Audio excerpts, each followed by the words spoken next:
FPL is almost back. It's time to finalize my wildcard draft, but before that, let's look at my game week 8 results. What happened? So I took a -8 right at the end before the deadline, like 1 or 2 minutes before the deadline. Kind of panicked, but it kind of worked out since I got a green arrow to go on for the international break. So my -8 was Archer, Salah, and Pascal Groves out for Kane, Leon Bailey, and Bowen. Kane worked out, and I captained him. Went against Haaland and totally worked out. I played the fixture, but freaking Bailey and Bowen couldn't do jack. Bailey didn't play well. He had to grow into the game, but by that point Gerrard also took him out in around 66 minutes, and Bowen didn't do anything, even without Pickford being out for Everton. Just makes me so frustrated about this transfer. But all the rest of them, Henderson with 2, yeah, he's gone for me in the wild card. Cancelo with 9, just got a clean sheet, but also picked up 3 bonus points because of it, so he's a must-have for everyone now. Nico Williams with 1, Trippier with 5, Xhaka with 5. Really nice assist from Xhaka. That was a wonder of a overlapping cross. Martinelli with 3, Jesus got a goal, well done, and Haaland obviously got a goal, he didn't blank yet, and Kane got the goal and an assist when Son came on and scored a hat-trick. That was amazing to see, but good thing Kane also got some of the action. So 62 with a -8, 54, so gets me from 1.9 to 1.8. Not much of a difference, but at least a green arrow. So let's move on to my wildcard, my final wildcard draft. Alright, this is my wildcard draft. I say it's my final draft. Things could change before the deadline, but I'm mostly leaning on this one now. This, like, I have to make up my mind sometime around before the deadline, so I've gone for this for the video because this is what I'm most leaning on to. This is what works. So in goal it's gonna be Guaita and Ward. Ward stays just because he's a 4 million keeper who plays, and Leicester actually has good fixtures now. Maybe he could turn things around. Guaita because he just faces one big team, Chelsea, until the World Cup starts. He doesn't play any other big team sides, only Chelsea for this week, so I can bench him for Ward. And in the defense it's Neco Williams, Reece James, Cancelo, Trippier, and Emerson. Neco Williams stays 4 million budget option. Good thing I didn't transfer him out yet, so I can afford him. Trent is no longer here. I changed him and brought him back for James, and along with him is Cancelo and Trippier and Emerson. Cancelo stays obviously as reasons for Man City being the best team in the league, and he's picking up bonus points. Even though he faces United, he could keep a clean sheet at any time. Trippier, he does have mixed bag fixtures, but he'll come very handy when he does face an easier fixture like Everton later in game week 12.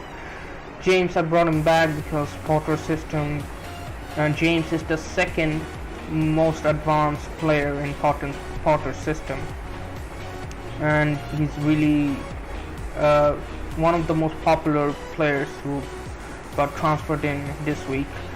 And the last defender is Emerson, just because I didn't have the funds to go up to someone else like a Tyrone Mings or James Justin or Guai or any other 4.3, 4.4. Could have gone too far, I couldn't get the cash. Emerson, I can upgrade him later on with the money, as I'll explain. In the midfield, it's Martinelli, Zaha, Sterling, Maddison, and Luis Diaz. Martinelli stays. I need one Arsenal attacker. Zaha stays because of the fixture. Sterling, as I've said before in the last drop video, he's gonna be the main man. He's the most advanced player from Chelsea. And maybe with the fixtures now turned around for Chelsea, he could do some serious damage, and he's gonna be one of my key differentials to get up the ranks. Since I'm so farther down below, there's no point in going safe. Maddison stays because of the fixture, and Luis Diaz comes in because I'm more certain of Liverpool getting goals than keeping clean sheets, so that's why I dumped Trent for Luis Diaz, and he has played in every single match. I think Klopp knows currently, and hopefully against Brighton, whose new manager is gonna play a very high attacking style, he's gonna get something out of that game. I think Brighton will score against Liverpool, so I'm more reluctant to not have Trent in my team, and that's why Luis Diaz comes in, since I don't want to spend too much money on Salah as well. And in the forward line, it's Tony, Haaland, and Mitrovic. Tony comes back in for Solanke. I just don't trust Bournemouth right now. If their attacking stats look promising after game week 9, then I'll quickly switch out Tony for Solanke to get some fronts and then upgrade Emerson. That's why I'm not too worried about Emerson now. I can easily upgrade him later on with the Tony money. I'm just keeping Tony because of this Bournemouth fixture. This is a really good fixture for Brentford, more than Bournemouth is for Brentford.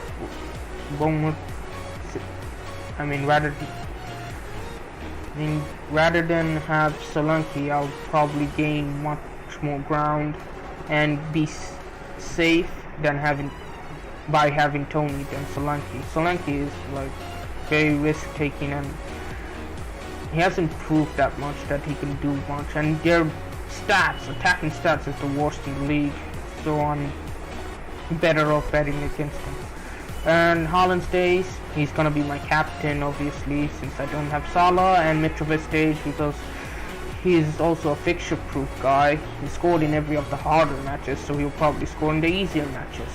Just have to be common sense now. So let's move on to my team selection and let's see how it looks like.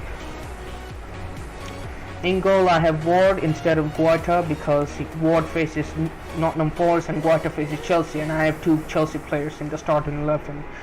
So hopefully Ward does something and brings home some points, even though his stats are so bad right now. It's horrendous, but I have to keep the faith now. In defense is James, Cancelo, and Trippier. James because he faces Palace. Like Potter's gonna fix that defense up, and James is the second most advanced player in Chelsea. So again, I have to play him, and he's highly owned. Cancelo is also a highly owned player, but also he can keep a clean sheet against anyone. And next to him is Trippier because I don't know if I'll play Emerson or not. I have to look at the predicted lineups that he starts or not. If the majority of the people says Emerson starts, then I'll play him instead of Trippier, since Trippier faces Fulham and I have Mitrovic. I don't want my players to be clashing each other. Yeah. In the midfield, I've got Martinelli, Sterling, Maddison, and Luis Diaz. I benched Zaha because he faces Chelsea. I'm expecting Chelsea to hold up Crystal Palace. Even though Zaha is at home, I'm still benching him. Martinelli plays instead of Zaha because there's always goals in the North London derby, and Arsenal is at home, and Arsenal most of the time wins against Spurs at home. Sterling, he's my big differential. I'm really hoping he gets some returns. Otherwise, this wildcard draft is gonna be a failure. Along with Luis Diaz, I'm really hoping he gets a goal or a brace against Brighton. He has to if Brighton plays a really open play, then Luis Diaz gotta get something, since Thiago's back and Trent is putting in all the crosses onto that left side. And Luis Diaz is so selfish. He picks up, he doesn't care about passing to Salah. He does dribble past some defenders and tries to shoot. He score a goal. That's kind of what FPL managers look for in a player. And lastly but not least is Madison, who's my vice captain. I was really tempted to put the captaincy armband on him, but I'd rather go safe. And you know, the risk is too much with this team. I already have 2 differentials in my team that majority of the players didn't pick, so it might even put me behind. So I'll rather go safe with the captaincy. And in the forward line, it's Tony, Haaland, and Mitrovic. Tony against Bournemouth.